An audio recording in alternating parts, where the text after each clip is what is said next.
بسم اللہ الرحمن الرحیم۔ معزز صارفین السلام علیکم۔ ایک انتہائی افسوسناک خبر کے ساتھ آپ کی خدمت میں حاضر ہیں۔ دیکھتی آنکھوں سنتے کانوں کہنے والے طارق عزیز چل بسے۔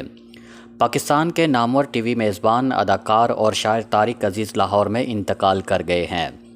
پاکستان ٹی وی انڈسٹری کے ہدایت کار کیسر افتخار نے اردو نیوز کے نامہ نگار شاہ نواز سے بات کرتے ہوئے طارق عزیز کے انتقال کی تصدیق کی ہے۔ انٹرنیٹ پر دستیاب معلومات کے مطابق طارق عزیز 28 اپریل 1936 کو جالندھر میں پیدا ہوئے۔ ان کے والد میاں عبدالعزیز پاکستانی 1947 میں پاکستان ہجرت کر کے آئے۔ طارق عزیز نے ابتدائی تعلیم ساہیوال میں حاصل کی۔ انہوں نے میڈیا کے شعبے میں اپنے پیشہ ورانہ زندگی کا آغاز ریڈیو پاکستان لاہور سے کیا۔ وزیر اعظم پاکستان عمران خان نے طارق عزیز کے انتقال پر اپنے تعزیتی پیغام میں ان کے اہل خانہ سے اظہار ہمدردی کیا۔ وزیر اعظم کا کہنا تھا کہ طارق عزیز کی رحلت کے بارے میں جان کر نہایت افسردہ ہوں۔ وہ اپنے دور کے ایک نامور شخصیت اور ٹیلی ویژن پر تفریحی پروگرام ٹی وی گیم شو کے موجود تھے۔ 1964 میں جب پاکستان ٹیلی ویژن کا قیام عمل میں آیا تو طارق عزیز پی ٹی وی کے پہلے مرد اناؤنسر بنے۔ 1975 میں شروع ہونے والے سٹیج شو نیلام گھر نے انہیں شہرت کی بلندیوں پر پہنچا دیا۔ نیلام گھر کو بعد میں بزم طارق عزیز شو کا نام دے دیا گیا۔ انہوں نے فلموں میں بھی اداکاری کی۔ طارق عزیز کی سب سے پہلی فلم انسانیت تھی۔ سالگرہ، قسم، اس وقت کی، کٹاری، چراغ، کہاں روشنی کہاں، ہار گیا انسان ان کی دیگر فلمیں ہیں۔ طارق عزیز کے انتقال کی خبر سامنے آئی تو تعزیت کرنے اور ان سے متعلق یادیں تازہ کرنے والوں کی کثرت کے باعث ان کا نام فوری طور پر فرینڈز لسٹ کا حصہ بن گیا۔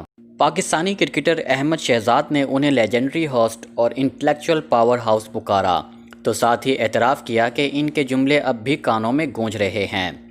پاکستانی اداکار و گلوکار علی ظفر نے تعزیتی پیغام کے ساتھ لکھا، آپ نے ہمیں یادوں بھرا بچپن دیا۔ ہم اپنے ہیرو جلد بھول جاتے ہیں، لیکن مجھے یقین ہے کہ آپ کو نہیں بھلایا جا سکے گا۔ حکومت پاکستان کی طرف سے انہیں 1992 میں حسن کارکردگی کے تمغے سے بھی نوازا گیا۔ طارق عزیز نے سیاست میں بھی حصہ لیا اور 1997 میں مسلم لیگ نون کے ٹکٹ پر لاہور سے ممبر قومی اسمبلی منتخب ہوئے۔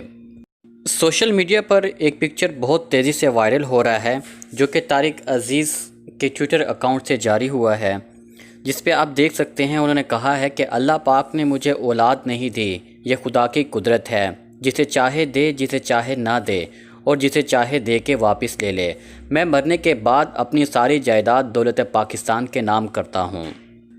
یہ پاکستان کے وہ چمکتے ستارے ہیں جو ہمیشہ آسمانوں پر چمکتے رہیں گے اور ہمیشہ ہم سب کے دلوں میں زندہ رہیں گے۔